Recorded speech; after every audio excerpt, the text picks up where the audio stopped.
Hello there. It's Thursday, May 20th, 2021, and you're listening to the Fights We Love podcast. I'm your host, Alex O, and today we're going to be talking about Jon Jones versus Thiago Santos.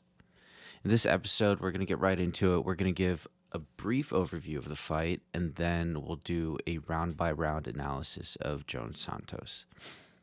This episode is the second episode of a two-part film study series on Jon Jones.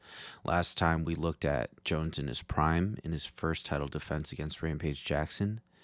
And this week we're going to take a look at Jon Jones in his 10th title defense 8 years after that fight. So before we get started, I also want to let you know that this show will now be moving to a bi-weekly release schedule. So new episodes every other week going forward. And if you're expecting this episode last week, well, I'm sorry, I apologize for the delay. But hey, we're here now, right? So thanks for tuning in, and I hope you enjoy the analysis. Let's get into it.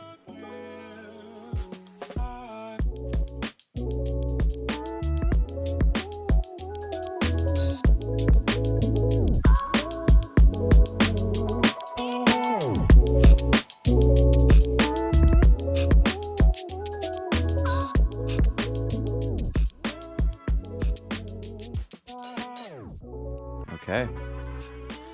Jon Bones Jones versus Thiago Marreta Santos. UFC 239, July 6, 2019. Marreta, by the way, means the sledgehammer. So if you've ever seen Thiago Santos, you'll notice that he has a hammer tattooed on his chest. It's actually Thor's hammer, Mjolnir, that's on his chest. And so the thing people like to say about him on the internet is you do not get Thor's hammer tattooed on your chest unless you mean business. And as we'll find when we discuss Thiago Santos in this fight, he absolutely means business. And we'll get into that a little more later. Now, the reason I picked this fight is because it's Jon Jones 8 years after he initially won the belt. He had spent the better part of the decade winning championship fights. And it's a good indicator of what he looks like now. It's a good indicator of what he looks like against a powerful and dangerous striker with knockout power in both hands and his kicks. And it gives us a good idea of how he looks physically these days compared to when he was a young 24, 25-year-old kid entering his physical prime. So we have an older, more seasoned Jon Jones, more technical Jon Jones coming up against a dangerous striker. And at the time, Thiago Santos was on a 3-fight winning streak, having just moved up to light heavyweight from middleweight. Santos earned his title shot after coming up to 205 and winning 3 fights in a row, all by knockout. One of those being over the current light heavyweight champion, Jan Blachowicz. So the goal here is, again, we're looking at Jon Jones to find out what changed over the years, what's stayed the same, and what's gotten better, what's gotten worse as he prepares for his move up to the heavyweight division. And that's what I like about this fight with Santos. We get a good look at how Jones deals with dangerous power against bigger men. So let's get into the fight. So round 1. Fight starts, and Jon Jones takes the center right off the bat. He begins cutting the cage immediately against Santos and starts poking with his straight kicks. Front kicks to the body, side kicks to the knee, the lead leg of Santos. And when you get down to 4:38 in the round, right off the bat, Jones hits Santos with a side kick to the lead leg as Santos tries to come forward and pressure. And we've seen Jon Jones do this many times throughout his career. He likes to kick to back you up, mainly with a front kick, and then when you try to step back into range, he'll jam your lead leg as you step inside with a side kick or an oblique kick. And they trade low kicks back and forth for a little bit. Santos lands a really nice calf kick at 4 minutes and 23 seconds, and that knocks Jon off balance. So trading back and forth, and you can also see at 4:10 that Santos is also throwing his own straight kicks at Jones's lead leg. So it's kind of a front kick, but with a stomping motion. So he's also trying to attack that lead leg and also trying to jam Jon Jones up on his lead leg. So a little bit of poking back and forth, a little bit of stance switching to start things off, and they're really just feeling each other out. But the main thing that we're noticing here is that Jones is in firm control of the center of the cage, and Santos is moving around the outside. And he's having trouble coming forward. So his success will come when he's trying to rotate around the outside and circle around the outside. Coming straight forward at Jon Jones while he's in the center of the cage will give you a lot of trouble, because again, he likes his straight attacks with his knees or with his kicks. Jones isn't really punching a lot at this time. He's just keeping his hands stretched out in front of him to gauge the distance, and you'll start to notice that he's shifting backwards a lot when he feels like Santos comes forward with pressure. And we can see the effect this has in two different cases. So first at 2 minutes and 13 seconds, where we see Jones move backwards in his stance as he retreats, and then at 1:53, where Jones shifts backwards and he walks backwards in his retreat. So at 2:53, we see Santos try to come forward with a shifting combination. He starts in southpaw, he comes in with a 1-2, and then doubles that 2 into a jab as he shifts forward into orthodox. And then he shifts forward one more time into a southpaw straight left. In this case, Jon Jones stays in an orthodox stance, and he slides backwards with his long guard up. And long guard, you remember, it's with your lead hand out, your rear hand up by your chin. And this is really Jones's bread and butter here. It's what makes him so hard to hit. You come forward and he puts his lead hand out and keeps his rear hand by the chin and just starts circling away from you.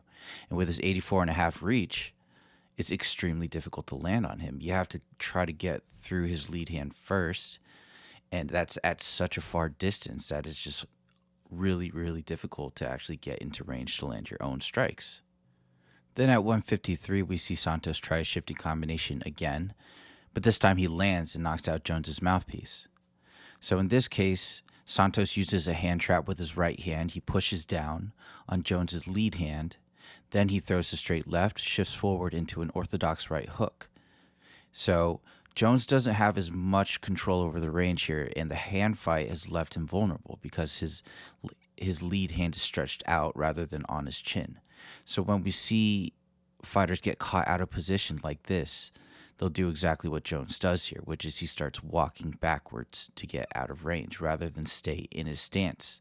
So Jones shifts backwards with his hands stretched out, and he tries to deflect shots as they come in, but he still eats Santos's straight left in the process. So it's a big difference here in defense, right? We saw the first shifting combination Jones was able to easily avoid just by putting his long guard up and sliding backwards in his stance and circling out. But in this case, the combination lands on him because he's caught out of position. He starts walking backwards out of range. He starts shifting his feet. And because Santos is shifting his feet forward with his combination, he's able to keep up with Jones. And we also want to note that a key change here is that Santos feints a kick to get into range with the second combination. So he feints the kick, steps into range, then he uses his right hand to trap Jones's left hand as he steps forward with his straight left. So that's another key concept that we'll be discussing at length today. The round goes on, and Santos continues to try feeling things out. He's moving around the edges. He's landing low kicks when he can, and then tries to get counters on Jon Jones when he steps in too far with a kick.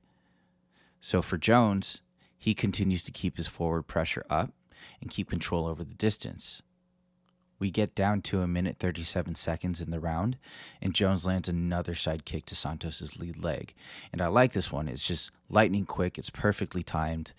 And as soon as Santos steps forward, Jones is jamming his lead leg.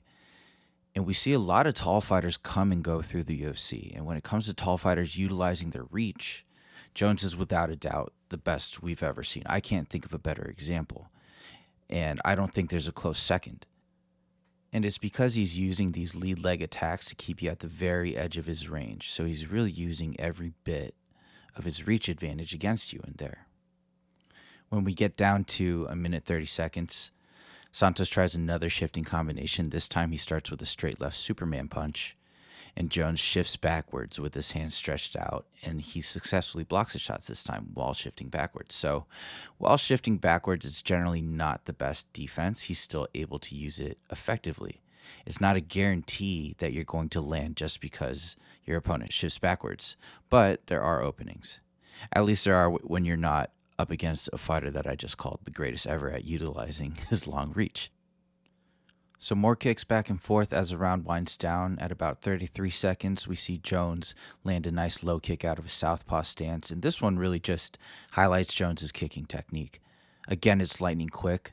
His hand is up protecting his chin. The other one is out trapping Santos's hand as he's kicking. His hip is turned over on his kicking leg, and he lands while all of Santos's weight is on his lead leg. It's picture perfect. So as the round comes to a close, Jones tries a spinning back kick with Santos up against the fence, and it looks like Santos's left foot gets caught as he tries to get away, and he actually ends up hurting his knee in this exchange. So round closes. Some thoughts on the round. It's a lot of feeling out. You know, the first round of a championship fight, not always fireworks back and forth. There's a lot of feeling out, especially when you have a guy that hits as hard as Santos does, and Jones is being very careful with how he approaches and attacks. Now, he's spending a lot of time in southpaw and using a long guard and shifting backwards to escape the boxing combinations. Jones's kicks are looking really great, and he started to open up more with high kicks and spinning back kicks towards the end of the round. Santos, he's seeing success with his low kicks and trading those low kicks back and forth with Jon Jones. He was able to land a punch when he shifted forward with Jones, and so he's going to be looking for more of that as the fight goes on. And then it does appear that he hurts his knee at the end of the round, so that will play a role and impact his kicking in the following rounds. We get to the corner, and in Jones's corner, he has Greg Jackson. He's saying, excellent round. He's setting a good pace, and he asks him to cut off the cage a little bit more instead of just following him around. He also mentions that he'd like to see Jones get into Santos's hips on some takedowns, but don't force it.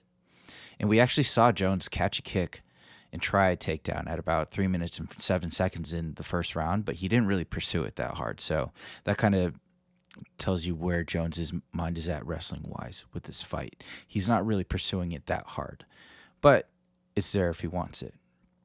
And then Michael Winklejohn, he says that it was long range that Santos's kicks land. So if you back Santos up, there will be no calf kicks. So we'll see how that plays out in round 2.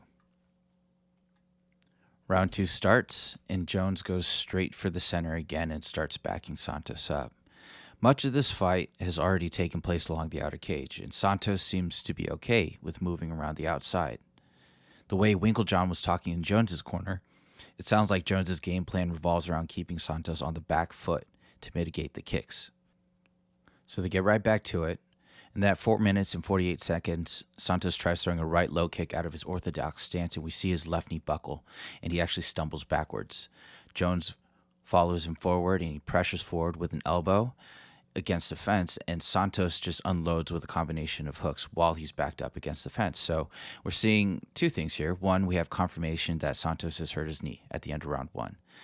2, even with a hurt knee, Santos is dangerous because Jones has to be careful about getting too far into range. So in this case, he steps in a bit too close behind his elbow, and Santos just starts winging hooks, and Jon Jones gets out of the exchange immediately.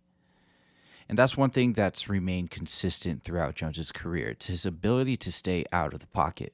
So whenever he finds himself in close range, he'll either clinch up or he'll just retreat completely out of range and reestablish his distance. We don't often see Jones put his hands up and shell up and spend time inside the pocket. And it's not really his game. And his frame isn't really suited for shelling up in range and exchanging hooks and uppercuts up close. So he's surprisingly elusive for a 2005, for a 205-pounder. 2005, we don't know. Maybe that's his final form. We'll see. Time will tell, right? So Santos, he follows him off the fence, And at 4 minutes and 39 seconds, he tries another shifting combination, and we're looking at the feet again. Jones retreats, but he keeps his stance, and he circles away rather than shifting backwards in this case. And again, we really see why Jones's long guard has been so effective throughout his career. He's basically able to stiff arm Santos in the face and cuts out at an angle and avoid the punches entirely. And that highlights the issue of trying to land punches on Jon in open space. He's just way too rangy and way too mobile to get in close enough to land clean. So what can you do? Well, you have to mix it up. So at 4 minutes, we see Santos start to figure this out. He lands a right low kick. And rather than just pressure forward with just punches or throwing a naked low kick, Santos enters behind a jab feint and then throws a low kick as Jones starts to retreat.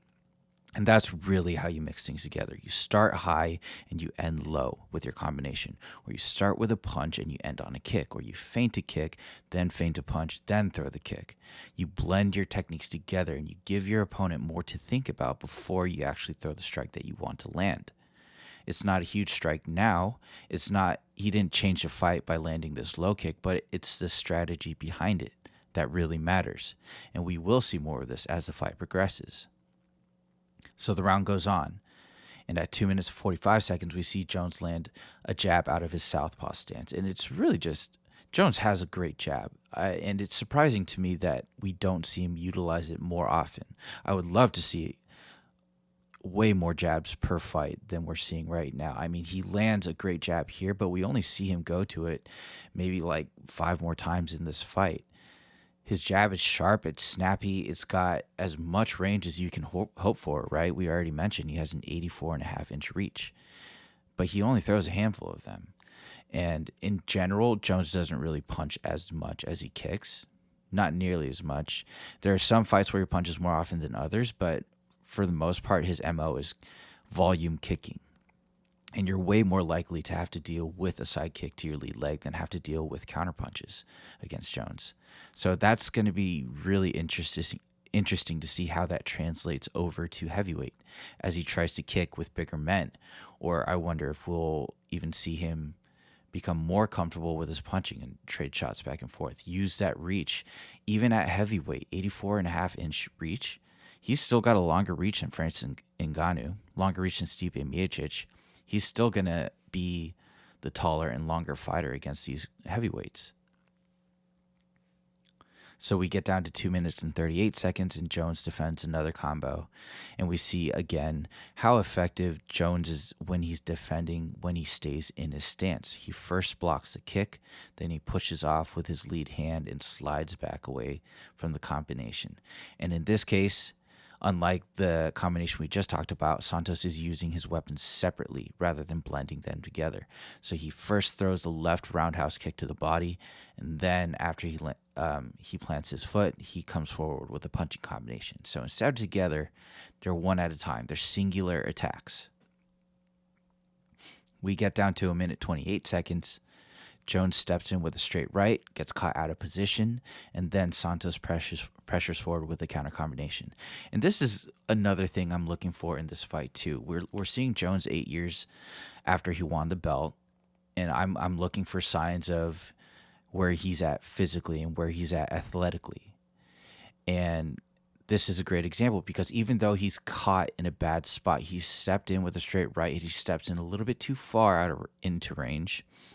He still has the athletic ability to get out of this exchange without taking damage. So he steps in, he misses that straight right, and then he starts walking backwards to get out of range as Santos pressures forward with a combination. It's technically not the best exit, but it worked.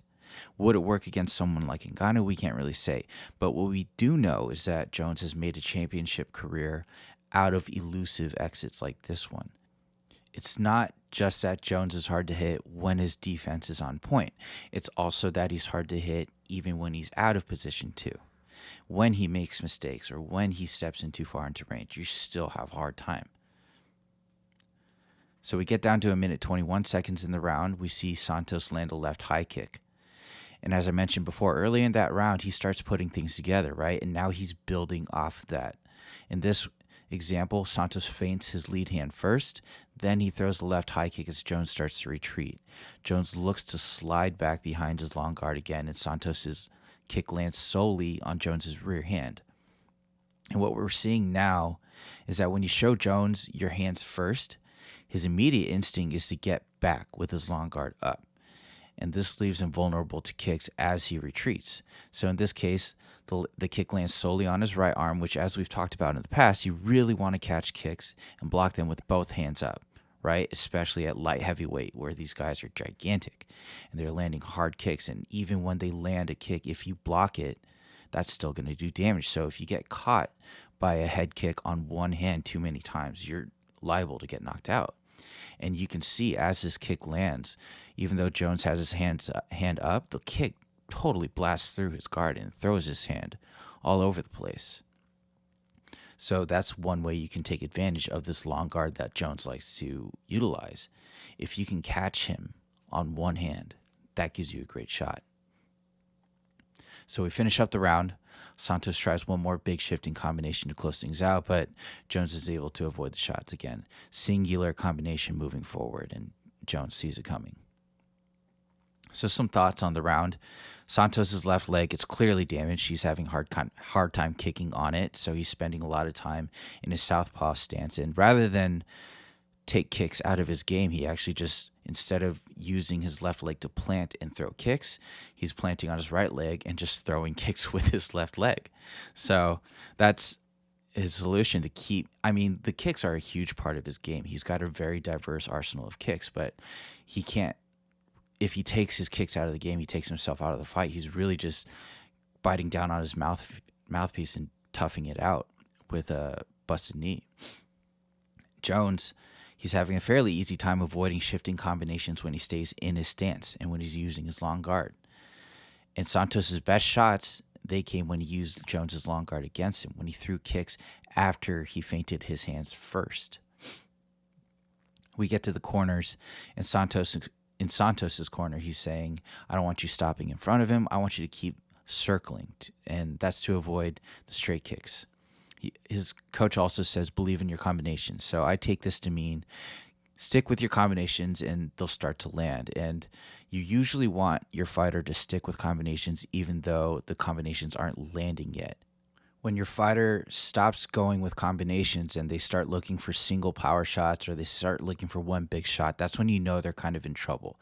That's when things get a little bit desperate and you need to make adjustments to your game plan moving forward. So he's just reinforcing that. Stick to your combinations. You'll find a rhythm. You'll find your range, and you'll get better as the fight goes on if you stick with your combinations.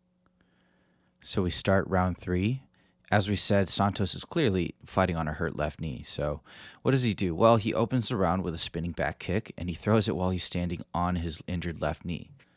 And I don't really know how to explain that because, as we saw in the previous round, his left knee buckled when he was trying to kick on it. So coming out and throwing a spinning attack off of it, that's even crazier. And it really shows you where his mindset is at. He's not hesitating to still try and throw these kicks when he sees them available to him. He's not playing it safe at all. And he's still in this fight. And he's still showing that he's dangerous. It's just he's hurt, but you still have to respect his attacks. We get to 4:25 in the round, and Santos lands a left high kick. And again, he hand fights. He feints the jab first, and then he throws a kick, and he lands cleaner this time. This gets Jones's hand out of position as he reacts to the punch feints first. And then he has to play catch-up as he tries to defend the kick. So he just barely gets his right hand up in time, but he still eats the kick.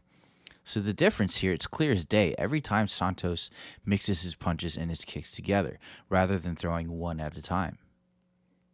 At 4:13, we see Jones land a low kick, and I just want to appreciate his kicks again because I watched all of his low kicks back a few times, and in this fight, his low kick was just an absolute thing of beauty. The technique has gotten so much better over the years. At 3:59 in the round, Santos lands a left body kick, and he fakes his hand fight first, then he steps in with the body kick. So now we really see As the fight's going on, Santos is getting a better feel for how to land his kicks on Jones. He's not throwing as many naked kicks now, and he's now using his hands to create the openings for the kicks. As we said, Jones likes to reach forward and he likes to hand fight a lot.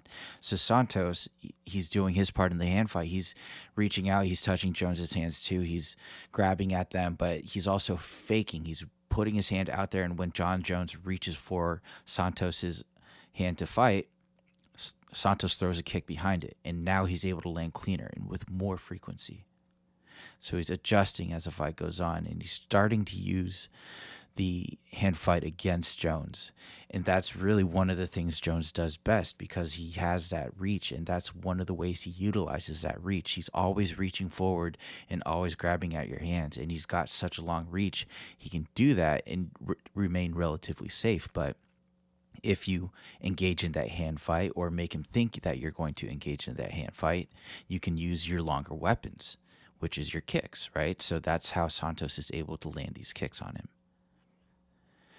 We get down to 3 minutes and 34 seconds, and Jones tries a low kick as Santos steps in with punches. So Jones lands a low kick, but Santos walks through it and he shifts forward with more punches. In this case, Jones tries to retreat by walking backwards, and he has his hands out to deflect the punches, but he's actually not able to get away fast enough as Santos shifts forward with him. So we see this a lot from Jones now. When he's out of position, he starts walking backwards, and he puts his hands out. He's got a long reach, right? So he's trying to deflect the shots as they come forward. He's trying to push off, but as we mentioned with Amanda Nunes every time we talk about her, that's one of the ways she likes to get out of exchanges too. She likes to reach your hands forward and just push off as you come forward on her. And when you reach out your hands like that, they're not shelling up and covering up your chin, so there are openings there. Jones gets away with it, and he has no problem getting away from these combinations when he's in a stance, but if you catch him on one leg, it's a lot harder to get away because he's not moving backwards fast enough as you're moving forward, and his hands are outstretched, so there's holes there. And so if you're at heavyweight, you really need to be looking at this, and you really need to be thinking about how to get Jones on one leg or how to interrupt him as he's kicking. And that's the problem you want to figure out with any fighter that kicks in volume. Kicks are a very powerful tool, but the biggest downside is that for a moment your stance is compromised because you're up on one leg while you're swinging through. So if you can find a way to interrupt that while they're on one leg, that is your opening to step forward with your punches and close the distance and move forward faster than they can move backwards. And especially because Jones is going to be stretching his hands out in front of him while he's on one leg, juicy opportunity there. So after that combination, we see Santos try stepping forward again with punches at 326. And this time, Jones, he interrupts the combination with a lead elbow. And you can see a lot of influence in this example specifically because you know that Jon Jones is a Bruce Lee fan. So you see influences of Jeet Kune Do in this exchange. And when Jon Jones does things like this. And Jeet Kune Do, it's the way of the intercepting fist, right? So one of the core principles of that fighting style is to be able to interrupt or intercept your opponent's attack with your own. It's using offense as your defense. And we see Jones, he does this most often with the side kick to his opponent's leg, where he's using his longest weapon on the nearest target as his opponent starts to throw, right? He's always jamming that lead leg with his own sidekick. And in this case, he just steps in with his lead elbow as Santos tries to start a punching combination. So that's one thing to note, side note as well. Like not a lot of counter hooks or counter uppercuts from Jones when he's in close range, but there's a lot of elbows there. Spinning elbows, lead elbows, rear elbows. If you look back at Jones's fight with Rashad Evans, absolute clinic of elbows, and he's using that hand fight to swing the elbows through. He's also just interrupting combinations with them. It's just beautiful display of how to use elbows in MMA. But yeah, that's just my little tangent on Jeet Kune Do. I'm also a huge Bruce Lee fan, so you know what it is. Let's move on. So we get down to 1:48 seconds, and Jones lands a spinning back kick on Thiago Santos. And this is really where you start to see Jones's fight IQ come into play, because he lands these spinning attacks, these spinning back kicks, and these hard, like these flashy kicks, he lands these at a dangerously consistent rate. He doesn't just throw these spinning attacks out there. He almost he lands at a very high percentage, and it's because he gets positioning first and then he throws it. So sometimes, like, one of my pet peeves when I'm watching a fight is when a fighter throws a spinning attack out there without really setting it up or without really having good positioning there. Sometimes I get the feeling that fighters are using these spinning attacks almost like a Hail Mary pass. They're just trying to throw a bomb downfield and just try to catch their opponent off guard with these spinning attacks. But with Jones, they're very calculated. They're thrown with precision. And so in this case, Jones has backed up to the fence with a jab first, and then he throws that kick when Santos has nowhere to go. That's the difference. If you want to see the difference between a good spinning attack and a bad spinning attack, start with a good one and look at Jones's kicks and his spinning back kicks and his jumping spinning back kicks. You just look all throughout his career. It's time after time after time again. Position first, and then he throws a strike. We also want to keep in mind that this entire fight, Jones has been controlling the center, cutting the cage, and keeping Santos along the outside. He hasn't let up on the pressure for a minute, and now he's starting to back Santos up to the fence. And Santos, he really doesn't have the mobility anymore to keep moving around the outside and keep himself off the fence. So he's still staying along the outer cage and moving side to side as much as he can, but he can't really, when Jones pressures forward, he doesn't have the same mobility that he needs to just immediately get off the fence.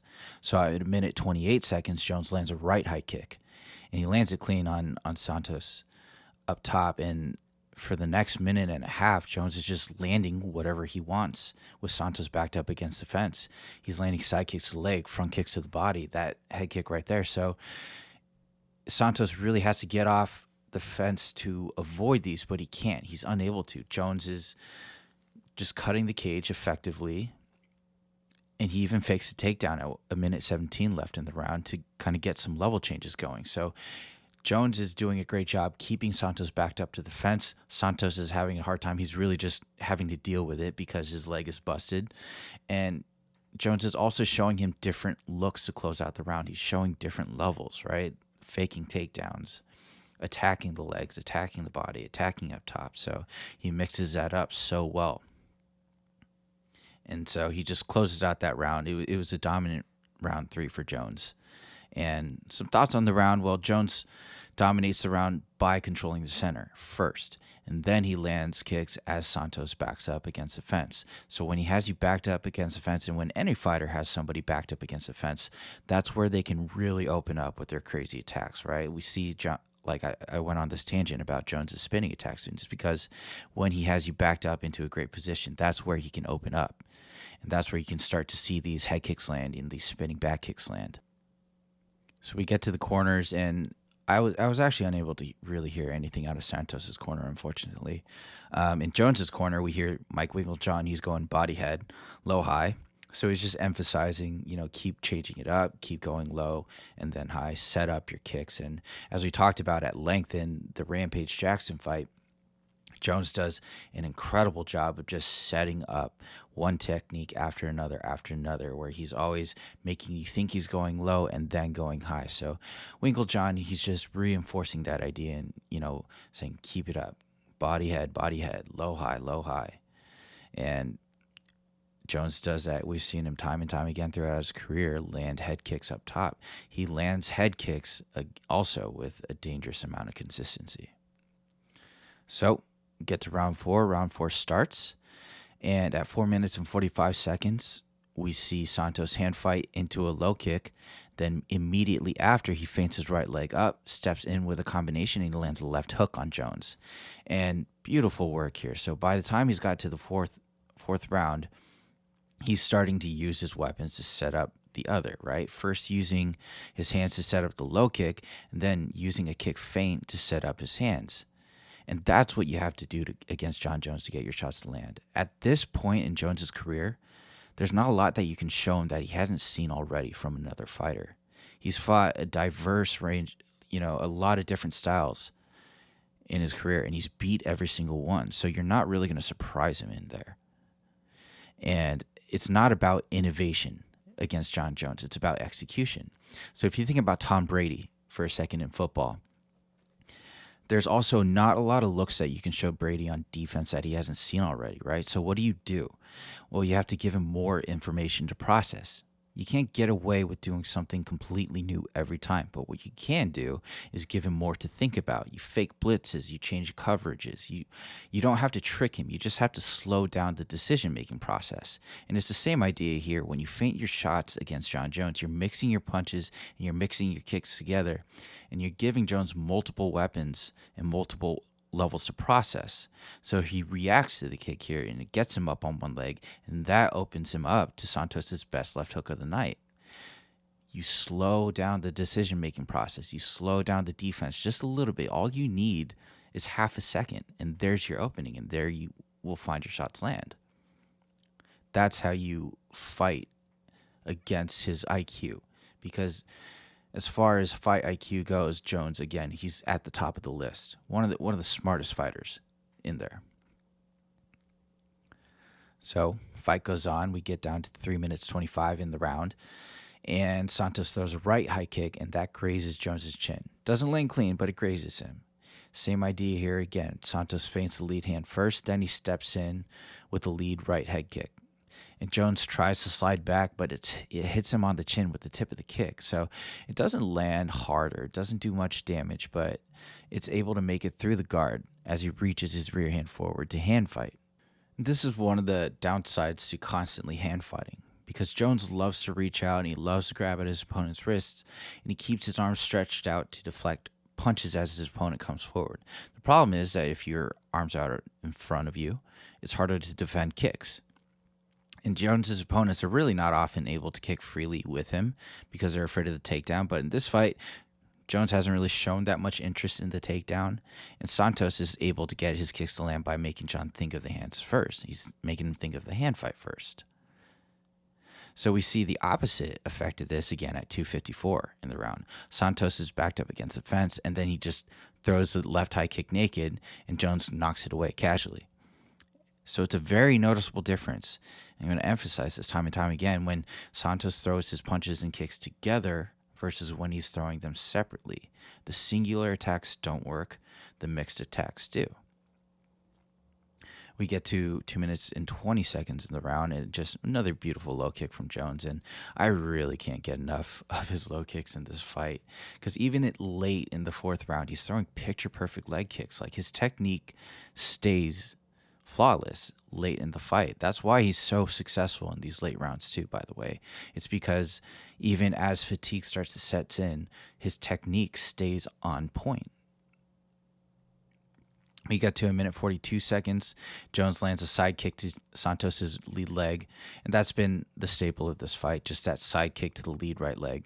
And we're seeing that side kick, we're seeing that a lot more at this point in Jones's career than the oblique kick. Early on, he was really good with that oblique kick, where he would throw that his rear leg and stomp on your lead leg with it. But he's kind of adjusted to this new kick, the side kick to the lead leg, and I think it's just to give himself more range as he's been going up against bigger and taller opponents. It's less time on one foot, and it's a little bit more stable in his stance, right? So he's on his rear leg, and he just kind of has to stick his lead leg out there and jam you up on the knee. It's much quicker, and it's much more effective. So he still goes to that oblique kick time to time, but the side kick is really taking over as the main weapon in his arsenal. So we get down to 13 seconds left in the round. Santos lands a nice low kick to Jones's left leg. Again, he hand fights, and then he throws the low kick. And I really love seeing fighters hand fight first and throw that low kick. If you look at Sadiq Yusuf, he does this very, very well. He always puts his hands out there and makes you think he's going to grab at your hands and then blast the low kick, and he's able to land that calf kick really effectively. But so same idea here. Santos, he stretches his hands out, reaches for the hand fight, and then he throws the low kick, and Jones gets hit while he's stretching his lead hand out. So in this case, Jones is trying to slide his lead leg back out of range, and he's not actually checking a lot of kicks. So rather than lifting his lead leg up to check the kick, he's trying to slide it backwards out of range. And so generally, he has quick enough reflexes and enough range to get out of the way, but in this case, he's not able to. And because he's trying to hand fight first. He's a second behind, a split second behind, and he reacts to the hand feint, and he reacts to the hand fight first, and then slides back. And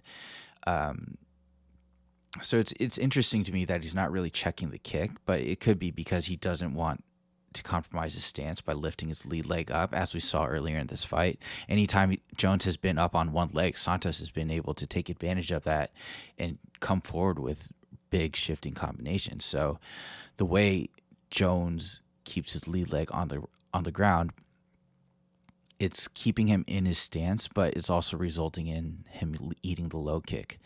And as we say, when you want to pressure somebody forward, the last thing to leave striking range is that lead leg. So there's a lot of opportunities there for Santos to keep landing that low kick. Round comes to a close. So some thoughts on round 4. Santos was able to land multiple good low kicks despite being injured on his left knee. He's standing southpaw majority of the time and kicking out of that stance. And he's moving around the outside of the cage. And by throwing kicks while he's hand fighting, he's able to catch Jones's lead leg a lot more before Jones could leave striking range. Jones, he's taking the center still, and he's pressuring Santos back to the fence still, and he's just scoring almost at will when Santos is backed up to the fence. And Santos has to keep trying to move around the outside to avoid getting hit with these straight kicks. It's just a lot harder for him. He's moving constantly, but it's not nearly as well as he could be due to that left knee. And Santos was also able to catch Jon Jones on one leg as he feints in and landed a hook. So otherwise, he's not had a lot of success pressuring forward with punch combinations, but when he uses his kick feints, therein he found openings. So we get to Jones's corner. A little bit more emphasis on the same game plan: body shots, leg shots, look low, then go high. We could see the cut man. He's actually working on the bruising on Jon's left leg, so you see the effect that Santos's leg kicks are having, and he's doing a good job maintaining his attack. The unfortunate thing is he can't really attack with his right leg on Jones's left leg because he can't really kick off of that left leg right now. So round 5 starts, and just a few things left to talk about in the fight here that we haven't already covered. I mean, the final round starts, and at 4:43, Santos, he pressures forward. He tries a hand trap with the lead hand, and he lands a body kick as Jones slides backwards. So more on that principle, right? And this fight is really becoming a solid blueprint for landing significant shots on Jones. Right after this, at 3:34, Santos lands a punching combination. So Santos enters behind a straight right, and Jon Jones, he reacts with the long guard, but he lifts his lead leg up. So we were saying he wasn't really checking kicks before, but the kicks are starting to take their toll on his lead leg, so he wants to anticipate those kicks coming. And so we're seeing an opening created by the combination before this, where Santos feints the hands and throws a body kick, and then he comes in with just a straight punching combinations, and now Jon Jones has reacted by lifting up his lead leg. He doesn't want to get hit by a body kick, or he doesn't want to get hit by a low kick. So he's expecting the kick to come, gets up on one leg, and Santos, because he's mixed up his combinations, he's able to just come forward and land and open up with hooks. So even on one leg, though, Jones is able to slip most of the shots. However, Santos has gotten himself successfully into punching range before Jones can escape behind the long guard again. So landing on Jones, it's always going to be hard, even when you catch him out of position, like I've mentioned. But it's significantly harder if he can't get through that first line of defense, which is his long guard. So as this fight has gone on, it's gotten better and better for Santos to land. We get down to 2 minutes and 56 seconds, and we just see a really nice sequence out of Jones here. And Jones is able to land a couple more side kicks and some more kicks. But from 3 minutes and 2 seconds down to about 2 minutes and 49 seconds, we see just a nice sequence of Jones. He's reaching out with his lead hand. He's controlling the range. He's switching stances. And he's also backing Santos out of range and landing the side kick and front kicks when Santos steps back into range. So that principle of the push-pull effect of a fight, Jones is a master of this, of just getting you to back up, you step out of range, and then you want to get back into range to fire back, and as soon as you step back into range, he lands the straight shot on you, the straight kick, the side kick to the knee or the front kick to the body. And he does this to everybody. whenever you step out of range, you have to be extra careful when you step back into range. And so moving laterally, that gives you a better opportunity to get back into range, and it gives you an opportunity to pull Jon Jones into range, right? It's a little bit harder for him to land those straight shots if he's stepping forward into your range and if you're moving side to side. But if you step backwards in a straight line and step back forwards in a straight line, he's just going to eat you alive. So again, just a really nice sequence out of Jones to use those straight kicks to get his opponents out of range and into range. And also the hand fight here.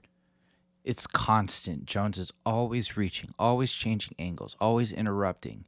And while it's created openings for Santos to land shots, Jones hasn't really strayed away from that. He always sticks to it and always changes.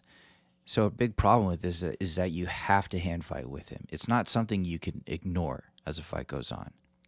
As we saw with the previous film started with Rampage, you can't really just let Jones stand in front of you and keep his hand in your face. You'll never get close enough to touch him. Meanwhile, he's just kicking at your legs and chewing up that lead leg while you're trying to see around his hands. So you have to fight the hands or Jones will control you. And so Santos, he does a really good job fighting the hands and even using the hand fight to his advantage by faking that hand fight and throwing the low kicks behind it. But this sequence right here, it just shows that it's a constant battle with Jones, and it becomes very tiresome to keep up with. So even if you're doing a good job, like Jones, he stays consistent. We get down to 2 minutes and 39 seconds in the round, and Jones lands a hard side kick as Santos tries to throw a left roundhouse kick. And it's perfectly timed, and Jones lands on the right knee and hyperextends Santos's right leg. And so they actually found out after the fight that while Santos hurt his left knee, he tore his ACL, but he also partially tore his ACL in his right leg too. And I think it's entirely possible that it happened on this kick. I don't know for sure, but if I had to point to a kick in the fight that could have hurt Santos's right knee, it's probably this one. And that's why you can't really afford to relax for even a second against Jones or throw any risky strikes out there without properly setting them up. Because if you don't occupy Jon's hands up top first, he can reach you with that side kick anytime he wants, and you can see your shots coming from a mile away if you try to throw a naked kick against him. So Santos, he throws that left high kick out there to try and land, but Jones sees it and he just immediately jams on his right leg, and it looks like it hurts him. So we get a few more good exchanges out of the two of them, but Santos's left knee, it starts to give out more and more as the round starts to close up, and the fight comes to a close. And it was really, really a great fight out of them. So some thoughts on round 5. So Santos, he found some more success landing kicks this round by forcing Jones backwards with the hands first and then finishing his combinations with the kicks. So we saw that throughout the fight, and he just got better and better with that as the fight went on, and really showed that Jones can be hit if you mix it up and if you give him multiple looks before you throw the strike that you want to land with. And so Santos was also feinting the hands first and landing the kicks behind him. And so because Jones likes to primarily keep his hands stretched out in front of him, he's always looking to hand fight first and always looking for the long guard first rather than shelling up. And there's your openings to land the kicks while he's distracted with the hands up top. So no takedowns out of this fight from Jones either, actually. It's really interesting looking back because it's clear that Santos's left leg was compromised, but Jones would have had a much easier time getting takedowns in this fight, but it's entirely possible that Jones wanted to make a statement and outstrike Santos too. A lot of people were saying like, oh, this is a fight, like Santos is a dangerous guy. And Jones, when you look back over his career, he has a history of trying to make statements with his fights and beat his opponent at their own game. He out-wrestled Chael Sonnen. He dominated Glover Teixeira in the clinch. He time and time again is able to take his opponent's game and turn it against them and just do it better than them and beat them with it. And so I full-heartedly believe that Jones had a chip on his shoulder coming into this fight and wanted to outstrike the dangerous striker. Some closing thoughts. So in the official decision, 2 judges scored it a 48-47 for Jon Jones, 3 rounds to 2. 1 judge scored it 48-47 for Thiago Santos, 3 rounds to 2. So this makes it a split decision win for Jon Jones. And this made Thiago Santos the first and only fighter to have a winning scorecard against Jon Jones. 2 judges gave Santos the 4th round and 1 gave him the 5th. After the fight, we would find out that Santos had torn his left ACL, PCL, MCL, and meniscus in his left leg, and he also partially tore his right meniscus. So it's still hard to believe that he not only fought through all of that, but he also went on to win championship rounds against arguably one of the greatest fighters in the history of the sport. So all the respect in the world to Thiago Santos. For Jon Jones, this was the first and only split decision loss of his career so far. He took an incredibly dangerous opponent, and he managed to methodically keep him at bay with well-timed kicks. Could the fight have gone differently if Santos hadn't blown out his knee? Probably, of course, but we don't know what would have happened if his knee had been fine. So there's not really any use speculating, because while he might have had a bigger arsenal of kicks, we also may have seen Jones wrestle more too. So there's a million different possibilities as to how the fight may have played out, right? So all we can really do looking back is just appreciate the pure toughness that Santos showed and appreciate the always cold and calculating technical display of Jon Jones. So what does this mean for Jones at heavyweight? Well, he's taking some time to bulk up. It looks like he's letting his body adjust to the new weight. He's got an entire team around him helping him get to heavyweight and get ready for fights at heavyweight. And it's interesting because if you look at his fight with Ovince St. Preux, Jones had gotten into powerlifting during his layoff before that fight, and there was a noticeable difference in speed and explosiveness when he fought OSP. He still won that fight. He actually still pretty much dominated that fight, but people were seeing a Jon Jones that they weren't really used to seeing, which, like, he was a little bit slower. He wasn't as explosive. And it was likely due to that powerlifting approach, but some of that can also be attributed to the layoff that he had before that fight. So it looks like he's taking a different approach to building up his size over time. If you follow him on Instagram, you can see he's doing a lot of training, a lot of sprint training in addition to the weightlifting to build up. So he's clearly very mindful about keeping his physical attributes that's made him great at light heavyweight. That speed, that explosiveness, that athleticism. So he's settling into a new frame, and that will definitely benefit him here.